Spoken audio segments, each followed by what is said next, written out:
मित्र, आपण आपलं 6वं प्रकरण पाहतोय, व्यवसायाची सामाजिक जबाबदारी.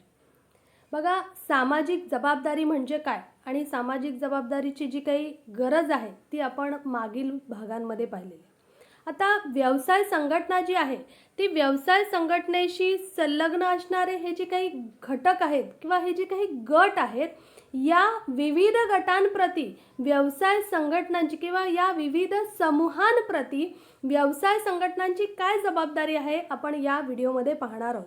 तर व्यवसाय संघटनेशी संलग्न असणारे किंवा व्यवसाय संघटनेशी तिथे जे काही व्यवसाय संघटनेमध्ये काम करणारे किंवा व्यवसाय संघटनेशी ज्यांचा संबंध आहे असे इथे घटक आहेत. त्यातला पहिला आहे मालक, भागधारक, दुसरा आहे गुंतवणूकदार, तिसरा आहे कर्मचारी, चौथा आहे ग्राहक, पाचवा आहे शासन आणि नंतर आहे 6वं समाज. तर हे जे काही 6 घटक आहेत, या घटकांप्रती, या समूहांप्रती व्यवसाय संघटनांची कोणती जबाबदारी आहे ते आपण पाहणार आहोत. त्यातला पहिला घटक आज आपण पाहणार आहोत, मालकांप्रती किंवा भागधारकांप्रती व्यवसाय संघटनेची कोणती जबाबदारी आहे ते आपण इथे पाहणार आहोत. बघा, परीक्षेमध्ये आपल्याला कोणतीही तिथे एक जबाबदारी जी आहे ती विचारली जाते. मग तिथे ग्राहकांप्रती असेल, भागधारकांप्रती असेल, कर्मचाऱ्यांप्रती असेल, ग्राहकांप्रती, शासनाप्रती किंवा समाजाप्रती अशी कोणतीही एक जबाबदारी आपल्याला परीक्षेमध्ये साधारणतः विचारली जाते. बघा, यातली आपण पहिली जबाबदारी बघणार आहोत, मालकांप्रती किंवा भागधारकांप्रती असणारी व्यवसाय संघटनांची सामाजिक जबाबदारी. तर मालक म्हणजे कोण? तर जे व्यवसायामध्ये पैसे गुंतवतात त्याला आपल्याला मालक म्हणता येईल, की जे जोखीम पत्करतात व्यवसायामध्ये, आपलं भांडवल गुंतवतात आणि भांडवल गुंतवून तिथे जोखीम पत्करतात त्यांना तिथे मालक किंवा भागधारक असं म्हणता येईल. बघा, व्यवसाय संघटना जर मोठी असेल, जॉईंट स्टॉक कंपनी असेल, तर या जॉईंट स्टॉक कंपनीचे भाग जे आहेत ते तिथे बरीच लोक तिथे विकत घेतले जातात कारण ते वितरित केले जातात. मग भाग जेव्हा विकत घेतात तेव्हा ते काय होतात, या व्यवसाय संघटनेचे मालक होतात कारण त्यांनी त्या व्यवसाय संघटनेमध्ये तिथे भांडवल गुंतवलेलं असतं. मग अशा मालकांप्रती किंवा अशा भागधारकांप्रती व्यवसाय संघटनेची कोणती जबाबदारी आहे ते आपण इथे पाहणार आहोत. पहिला आहे माफक नफा. बघा, कोणतीही व्यवसाय संघटना आहे त्या व्यवसाय संघटनेसाठी अत्यंत महत्त्वाचा घटक किंवा सर्वात महत्त्वाची गोष्ट कोणती असेल तर त्या व्यवसाय संघटनेने व्यवसाय संघटना जो काही नफा मिळवते तो मिळवलेला नफा हा तिच्यासाठी फार महत्त्वाची गोष्ट आहे. कारण व्यवसाय संघटनेचं अस्तित्व जे आहे ते पूर्णपणे नफ्यावरती अवलंबून आहे. बघा, म्हणूनच व्यवसाय संघटनेने माफक योग्य नफा मिळवला पाहिजे. त्याच्या जो काही विस्तार असेल, त्याची वृद्धी असेल. बघा, व्यवसाय संघटना म्हटलं की तिची वाढ होते, तिचा विस्तार होतो, तिचं वाढ होत राहते. मग वाढ करण्यासाठी आपल्याकडे हातात पैसा आवश्यक आहे. मग हा पैसा म्हणजेच काय, आपल्याकडे नफा व्यवसाय संघटनेला झाला पाहिजे. मग जेव्हा व्यवसाय संघटना माफक नफा कमवेल तेव्हाच तिला काय होईल, आपल्या व्यवसायाची सहज वाढ, सहज विस्तार, वृद्धी करता येईल. मग तिथे काय होतं की व्यवसाय संघटनेला तिथे योग्य नफा मिळवणं गरजेचं आहे आणि या नफ्यामुळेच तिला आपला वाढ विस्तार करता येतं. मग आणि वाढ विस्तार झाला की तिला आर्थिक स्थैर्यता लाभते, म्हणजे व्यवसाय संघटना टिकून राहू शकते. कारण व्यवसाय संघटना काम करते, काम करताना तिचा विस्तार होत गेला तर विस्तार होत गेला, व्यवसाय संघटना मोठी होते आणि तिला स्थैर्यता लाभतं. मग यासाठी सर्वात महत्त्वाची गोष्ट आहे नफा आणि तो अशा पद्धतीचा माफक नफा व्यवसाय संघटनेने मिळवणं गरजेचं आहे. कारण मिळवल्यामुळे त्यांचा वाढ होईल, विस्तार होईल आणि त्यामुळे व्यवसाय संघटना टिकून राहील. व्यवसाय संघटनेला आर्थिक स्थैर्य तिथे प्राप्त होणार आहे आणि आर्थिक स्थैर्य प्राप्त झालं की निश्चितच हे कोणी जे काही भागधारक असतील किंवा मालक असतील यांचा तिथे फायदा होणार आहे. म्हणून कोणत्याही व्यवसाय संघटनेने माफक नफा मिळवण्यासाठी प्रयत्न केला पाहिजे. यानंतर पुढचा आहे व्यवसाय संधींचा शोध. बघा, व्यवसायासाठी मिळणारी संधी ही व्यवसायाच्या विस्तारासाठी, वाढीसाठी आणि व्यवसायात विविधता आणण्यासाठी उपयुक्त असते.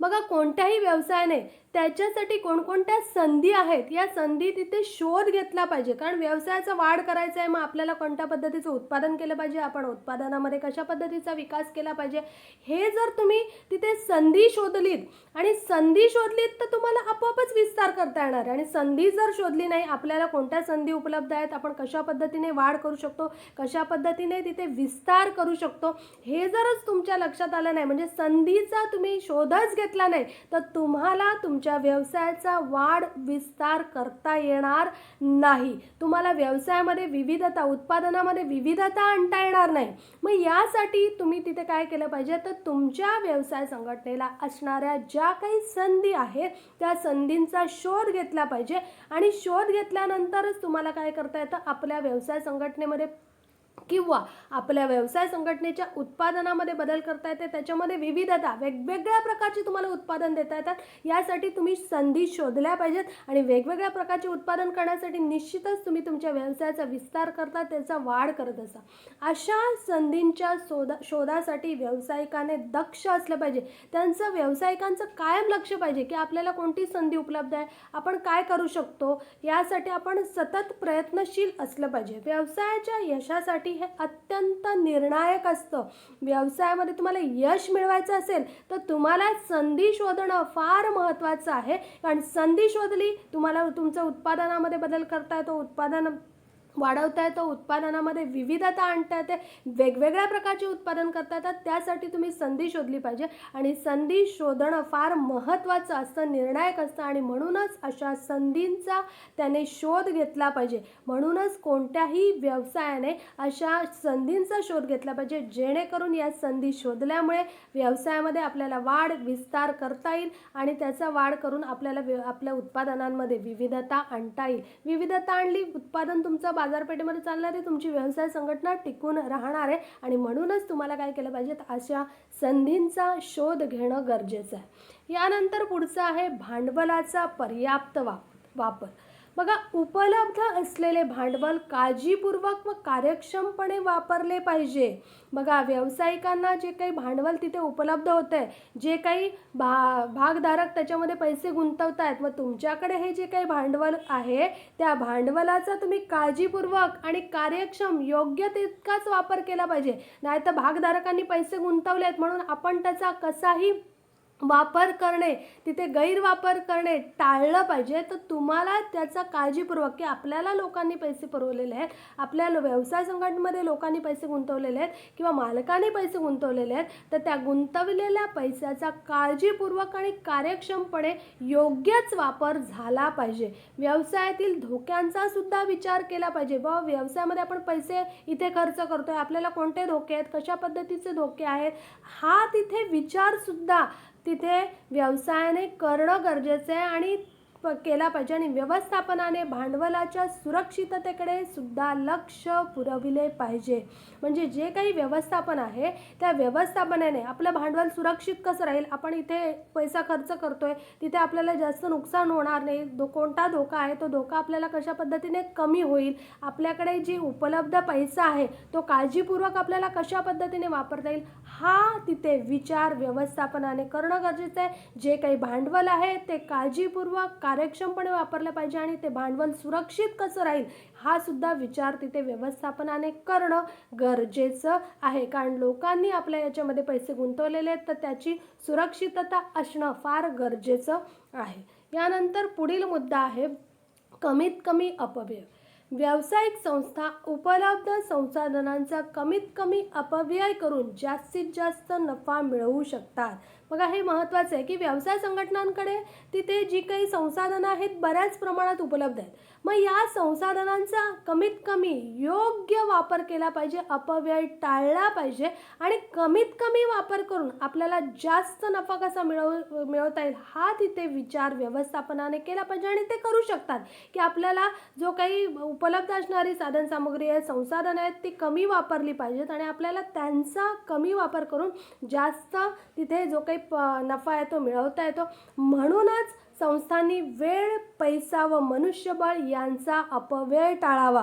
तुमच्याकडे जी काही वेळ असेल, तुमच्याकडे जो काही गुंतवलेला पैसा असेल, तुमच्याकडे उपलब्ध असणारं जे काही मनुष्यबळ असेल यांचा अपव्यय टाळावा, योग्य वापर करावा, कमीत कमी वापर करावा आणि जास्तीत जास्त तिथे उत्पादन करून जास्तीत जास्त नफा मिळवण्याचा प्रयत्न व्यवसाय संघटनांनी किंवा व्यवस्थापनाने करणं गरजेचं आहे. जेणेकरून तुमच्या पैशाचा तुम्हाला योग्य वापर पुन्हा करता येईल, पैसे तुम्हाला योग्य रीतीने वापरता येईल आणि त्याचा फायदा तुम्हाला व्यवसाय संघटनेच्या वाढीसाठी, विस्तारासाठी तुम्हाला करता येणार आहे. यानंतर पुढील मुद्दा आहे कार्यक्षम व्यवसाय. बघा, व्यवस्थापनाने उपलब्ध असलेल्या दुर्मिळ संसाधनांचा योग्य वापर करावा. तुम्हाला जी काही उपलब्ध असणारी दुर्मिळ संसाधनं आहेत, बघा पैसा मनुष्यबळ तुमच्याकडे आहे, पण काही अशी संसाधनं असतात जी दुर्मिळ असतात. मग अशा दुर्मिळ असणाऱ्या संसाधनांचा वापर तिथे व्यवस्थापनाने योग्य केला पाहिजे. संसाधनांचा कार्यक्षमपणे वापर केल्याने नफ्याच्या प्रमाणामध्ये व उत्पादकतेमध्ये वाढ होते. बघा, जी काही संसाधनं आहेत दुर्मिळ आहेत ती योग्य वापरली पाहिजेत, त्याचा अपव्यय टाळला पाहिजे. त्याचा अपव्यय होऊ नये याकडे व्यवस्थापनाने लक्ष दिलं पाहिजे. मग काय होतं, त्याचा कार्यक्षमपणे वापर केला तर वाढतं, नफ्याचं प्रमाण वाढतं आणि उत्पादकता वाढते, आपलं उत्पादन वाढणार आहे. आणि म्हणूनच व्यवसाय जो आहे तो अत्यंत कार्यक्षमपणे चालवला पाहिजे, योग्य रीतीने चालवला पाहिजे. कोणत्याही संसाधनांचा अपव्यय होता कामा नये. आपल्याकडनं संसाधनं योग्य रीतीने वापरली गेली पाहिजेत, योग्य रीतीने हाताळली गेली पाहिजेत. आपल्याकडे जो काही उत्पादन होणार आहे ते योग्य रीतीने उत्पादन करण्यासाठी किंवा उत्पादन वाढवण्यासाठी आपले संसाधन आपण योग्य रीतीने हाताळली पाहिजेत. संसाधनांचा योग्य वापर केला पाहिजे, ज्यामुळे आपल्याला उत्पादकता वाढते आणि उत्पादकता वाढली तर आपल्याला नफ्यामध्ये वाढ त्याची दिसून येते. यानंतर पुढील मुद्दा आहे भाग बाजारामध्ये योग्य व्यवहार. बघा, भाग बाजाराशी संबंधित असलेल्या सर्व प्रकारच्या अयोग्य व्यापारी प्रथा टाळल्या पाहिजेत. उदाहरणार्थ, भागांची खरेदी विक्री करणाऱ्या गटांचा सदस्य होणे, चुकीची किंवा गुप्त गोपनीय माहिती पुरवणे इत्यादी. बघा, आता एक उदाहरण आपण घेऊ. समजा एखादा जो व्यवस्थापक आहे तो तिथे त्याला माहिती आहे की आपल्या कंपनीचा जो काही भाग आहे तो भागाची किंमत जी आहे ती भागाची किंमत साधारणतः महिना, दीड महिन्यांनी किंवा 2 महिन्यांनी किंवा 6 महिन्यांनी वाढणार आहे. मग अशा वेळेला त्याला ही गुप्त माहिती आहे की आपला भाग जो आहे, आपली कंपनी जी आहे ती तिथे प्रगती करते, तिचा विकास होतो आहे, विस्तार होतो आहे, योग्य रीतीने तिचं कामकाज चालू आहे आणि त्यामुळेच भाग बाजारामध्ये आपली जी काही भाग आहेत त्या भागांची किंमत वाढणार आहे असं एखाद्या व्यवस्थापकाला तिथे माहिती होतं. मग तो काय करतो, आपल्याच तिथे नातेवाईकाला एखादा सांगतो की नाही, तू काय कर, या कंपनीचे जास्तीत जास्त तुला जेवढे भाग विकत घेता येतील ते विकत घे, कारण याची जी काही किंमत आहे ती किंमत कालांतराने 6 महिन्यांनी म्हणा, 4 महिन्याने म्हणा वाढणार आहे. अशी ती गुप्त माहिती आपल्याच तिथे नातेवाईकाला तो पुरवतो आणि मग तो विकत घेतो. आणि मग अशा वेळेला काय होतं की ही गोपनीय माहिती आहे ती गोपनीयच राहिली पाहिजे, ती त्यांच्यापर्यंतच राहिली पाहिजे. मग त्याचा गैरफायदा यांच्याकडनं केला जातो आणि मग गैरफायदा करून आपलाच फायदा कसा होईल हा तिथे विचार व्यवस्थापनामधील सदस्य तिथे करतात. म्हणून कोणत्याही व्यवस्थापनातील सदस्यांनी भाग बाजाराशी संबंधित असणाऱ्या ज्या काही अयोग्य व्यापारी पद्धती आहेत, प्रथा आहेत त्या टाळल्या पाहिजेत. अशा कोणत्याही गटाचा त्यांनी सदस्य होऊ नये की जे भाग विकत घेतात त्यांना अशी जी काही गोपनीय माहिती मिळते किंवा अशी गोपनीय माहिती कुठेही पुरवू नये. आणि त्याचबरोबर कृत्रिमरित्या भागांच्या किमतीत वाढ किंवा घट केल्याने सर्वसामान्य गुंतवणूकदारांना त्याचं नुकसान होऊ नये. म्हणजेच काय, बघा आता यांनी इथे माहिती पुरवली, त्याने भाग विकत घेतले आणि मग कृत्रिमरित्या काय झाली, भागांची किमतीची वाढ झाली. मग भागांच्या किमतीची वाढ झाली, मग जो कोणी सर्वसामान्य गुंतवणूकदार असतो, ज्याने आधी पैसे गुंतवलेले असतात, त्याला परत काही भाग घ्यायचे असतात, मग त्याला काय होते, तिथे अशा पद्धतीमध्ये किमतीत वाढ किंवा घट तिथे सर्वसामान्य गुंतवणूकदाराला सहन करावे लागते किंवा सर्वसामान्य गुंतवणूकदाराला तिथे नुकसान होते. कारण त्याने जे काही पैसे गुंतवलेले असतात तिथे ते जेव्हा त्याची काही वाढ होईल किंवा या उद्देशाने गुंतवलेले असतात, मग अशी जेव्हा गोपनीय माहिती बाहेर जाते आणि मग अशा वेळेला जेव्हा त्यांच्याच सदस्य विकत घेतात, मग अशी तिथे जो कोणी सर्वसामान्य गुंतवणूकदार असतो त्या सर्वसामान्य गुंतवणूकदाराला अशा पद्धतीने जी काही नुकसान आहे ते नुकसान सहन करायला लागतं. म्हणून भाग बाजारामध्ये कोणत्याही पद्धतीचे अयोग्य व्यवहार आहेत ते अयोग्य व्यवहार त्यांनी करू नये, योग्यच व्यवहार तिथे त्यांनी करावे. यानंतर पुढील आहे विस्तार, विविधता. बघा, व्यवसायामध्ये वाढ आणि विकास होण्यासाठी त्यामध्ये विस्तार व वैविध्यीकरण केले पाहिजे. व्यवसायामध्ये तुम्हाला वाढ करायची आहे, विस्तार करायचा आहे, मग त्यासाठी तुमच्या व्यवसायामध्ये विविधता असली पाहिजे, तुमच्या उत्पादनामध्ये विविधता असली पाहिजे. तुमच्या उत्पादनामध्ये विविधता असेल, उत्पादन सहज बाजारपेठेमध्ये चालणार आहे. उत्पादनामध्ये विविधता आणाल तेव्हा तुमचा विस्तार होणार आहे. मग त्यासाठी उत्पादनामध्ये विविधता केव्हा आणाल, जेव्हा तुम्ही संशोधन कराल, जेव्हा तुम्ही अभ्यास कराल की आपल्या उत्पादनामध्ये आपल्याला काय बदल आणला पाहिजे, लोकांची अपेक्षा काय आहे, ग्राहकांच्या अपेक्षा काय आहेत, ग्राहकांना कशा पद्धतीचं उत्पादन हवं आहे, या पद्धतीचं तुम्ही संशोधन कराल आणि संशोधन आणि विकासाचे प्रकल्प तुम्ही हाती घ्याल, तेव्हाच तुम्ही काय करू शकता, आपल्या उत्पादनामध्ये विविधता आणू शकता आणि उत्पादनामध्ये विविधता आणली तर तुमचा विस्तार तिथे आपोआप होताना दिसतो आणि म्हणूनच तिथे तुम्ही कोणत्याही बाजारपेठेमधली जी काही परिस्थिती असते त्या परिस्थितीला सामोरे जाऊ शकता आणि यासाठी जे काही व्यवस्थापन आहे त्या व्यवस्थापनाने आपल्या उत्पादनामध्ये विविधता आणली पाहिजे, उत्पादन वेगवेगळ्या प्रकारचे केले पाहिजेत. उत्पादन वेगवेगळ्या प्रकारचं करण्यासाठी त्यांनी संशोधन केलं पाहिजे, संशोधन कार्य हाती घेतलं पाहिजे, संशोधन केलं, त्यांना कळणारे उत्पादनं कोणत्या पद्धतीचं पाहिजे आणि मग आपोआपच व्यवसाय संघटनेचा विस्तार होणार आहे आणि व्यवसाय संघटना मोठी होताना आपल्याला दिसणार आहे. यानंतर पुढील आहे ठराविक मुदतीत माहिती. बघा, व्यवसाय संघटनेने जे काही व्यवसायाचे मालक आहेत या मालकांना आर्थिक परिस्थितीविषयी संपूर्ण व अचूक माहिती दिली पाहिजे. बघा, त्यांनी तुमच्या व्यवसायामध्ये पैसे गुंतवलेले आहेत, मग अशा मालकांना व्यवसाय संघटनेची जी काही परिस्थिती आहे, मग तिथे व्यवसाय संघटना नफा कमवते, काही वेळेला तोट्यात आहे, तर संपूर्ण आणि अचूक माहिती या मालकांना देणं, या भागधारकांना देणं ही व्यवस्थापनाची जबाबदारी आहे.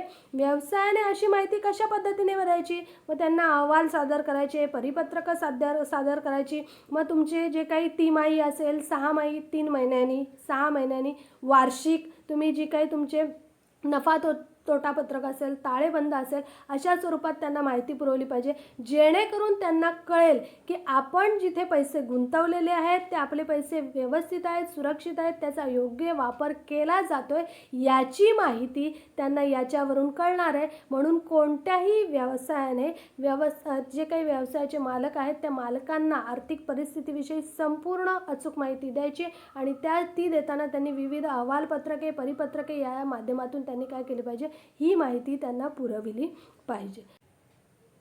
यानंतर आपण पुढील बघणार आहोत भागधारकांच्या किंवा मालकांच्या निधीचा प्रभावीपणे वापर. बघा, भागधारकांच्या निधीचा वापर जास्तीत जास्त चांगल्या प्रकारे केला पाहिजे.